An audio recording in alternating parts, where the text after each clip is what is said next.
नमस्कार, मैं डॉक्टर कंचन भारत होम्योपैथी में आप सभी का स्वागत करती हूँ। आज की वीडियो में हम बात करेंगे किडनी पेशेंट में होने वाले ब्रीदिंग प्रॉब्लम्स के बारे में कि आखिर किडनी पेशेंट को सांस लेने की तकलीफ क्यों बढ़ जाती है। जैसे आप सभी को पता है कि किडनी का काम है ब्लड को प्यूरिफाई करना, यानी कि प्यूरिफिकेशन करना।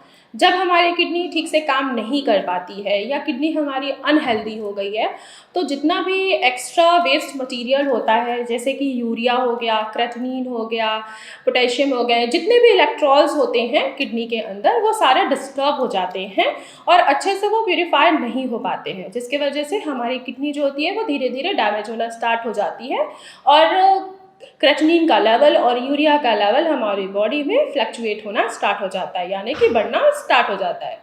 अब बात करते हैं कि आखिर किडनी पेशेंट को सांस लेने की तकलीफ क्यों आती है। तो किडनी पेशेंट को सांस लेने की तकलीफ इसलिए आती है कि जब जितना हमें पानी की ज़रूरत होती है, अगर हम उतना पानी नहीं ले रहे हैं, यानी कि उससे हम ज़्यादा ले रहे हैं किडनी पेशेंट, तो उनको सांस लेने की तकलीफ तभी बढ़ती है, क्योंकि जो पानी होता है, जो वेस्ट मटेरियल होता है, वो लंग्स में एक्यूमुलेट होना स्टार्ट हो जाता है, यानी कि वो इकट्ठा होने लगता है। अगर लंग्स में पानी का इकट्ठे होने के पीछे का दो रीज़न है। पहला कि जितना हमें पानी चाहिए, जितना हमें इनटेक लेते हैं, उतना पानी जो है वो यूरिन के थ्रू बाहर नहीं निकल रहा है और वेस्ट मटेरियल जाहिर सी बात है कि बॉडी में इकट्ठा होता जा रहा है। दूसरा रीज़न है कि बॉडी में कुछ ऐसे प्रोटीन होते हैं जो कि ब्लड फॉर्मेशन में हमारी हेल्प करते हैं, जैसे कि इरिथ्रोप्रोटीन। अगर इरिथ्रोप्रोटीन हमारा यूरिन के थ्रू लीकेज हो रहा है, तो जाहिर सी बात है कि आयरन की डेफिशिएंसी हो रही है, यानी कि खून की कमी हो रही है। जब बॉडी में खून की कमी होना स्टार्ट हो जाएगा, एचबी का लेवल डाउन होना स्टार्ट हो जाएगा, तब जाके पेशेंट्स को सांस लेने की तकलीफ होनी स्टार्ट हो जाती है। जब भी पेशेंट रात को सोते हैं, तो जो उनका पानी होता है जो नीचे रहता है पैरों में, वो सीधे ऊपर हमारे फेफड़े में आना स्टार्ट हो जाता है। तो उससे पेशेंट को घबराहट बहुत ज़्यादा महसूस होती है, सांस लेने की तकलीफ बढ़ जाती है।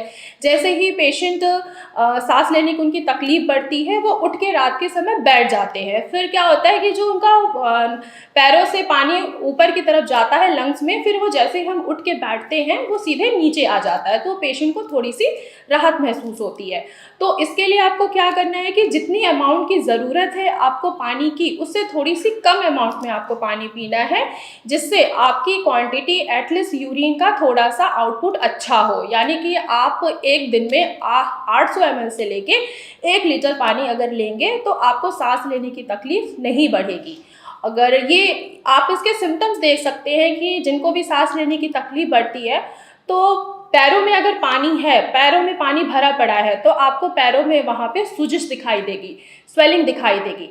तो अगर वो स्वेलिंग आपको अगर कम करना है, तो उसके लिए आपको मेडिकेशंस लेनी पड़ती है। तो जब तक पैरों की स्वेलिंग कम नहीं हो जाती है, तब तक आपको मेडिकेशंस लेनी चाहिए, उसको स्टॉप नहीं करना है। इस तरह की प्रॉब्लम को बचने के लिए हमें पानी की क्वांटिटी को बैलेंस में लेके चलना है, यानी कि पानी की क्वांटिटी थोड़ा सा कम लेके चलना है। अगर आपको खून की कमी हो रही है, यानी कि आपका हीमोग्लोबिन अगर डाउन जा रहा है, तो आपको आयरन, फॉलिकल्स, मिनरल, ये सारी चीज़ें आपको खानी पड़ती हैं। इरिथ्रोप्रोटीन्स के इंजेक्शंस लगवाने पड़ते हैं, जिससे आपके बॉडी में आयरन की कमी ना हो, एचबी का लेवल मेंटेन हो। अगर एचबी का लेवल और पानी का क्वांटिटी अगर बैलेंस में रहेगा, तो आपको सांस लेने की तकलीफ नहीं आएगी।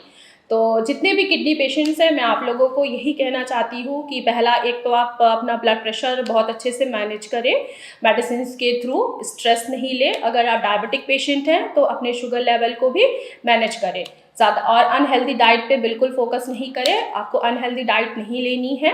डाइट के बारे में मैंने पहले ही वीडियो बनाया हुआ है, आप हमारे चैनल पे जाके एक बार ज़रूर उसको देख सकते हैं। तो आज की वीडियो में बस इतना ही, फिर मैं मिलूँगी आपको नेक्स्ट वीडियो में।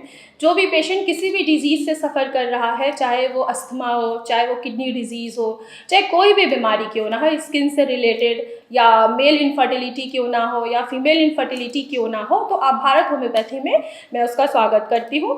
भारत होम्योपैथी में डॉक्टर्स की टीम है, आप उनसे ऑनलाइन कांटेक्ट भी कर सकते हैं। ऑनलाइन आप अपनी मेडिसिन भी आप अपने घर तक मंगवा सकते हैं। अगर आप ओपीडी में विजिट करना चाहते हैं, तो आप ओपीडी में भी विजिट कर सकते हैं।